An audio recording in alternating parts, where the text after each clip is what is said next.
చూస్తున్నారుగా, మనుషులు అనేది ఎవరు కనపడటం లేదు. మరీ దారుణంగా అందరూ ఖాళీ చేసేసి వెళ్ళిపోయారు.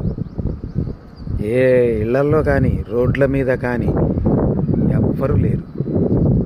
ఇంత దారుణంగా ఇప్పుడు కరోనాలో కూడా ఇంత దారుణంగా మనం చూడలేదు. మా సెంటర్లో ఇంతవరకు నీరు తగ్గలేదు.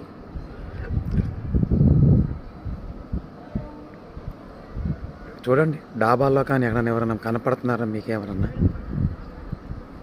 అదో ఈ అబ్బాయి ఒక్కడే కనపడుతున్నాడు. ఇంకెవరైనా ఉన్నారేం చూడండి. అంటే ఊర్లో ఎక్కువ శాతం ఖాళీ చేసేసి వెళ్ళిపోయారు.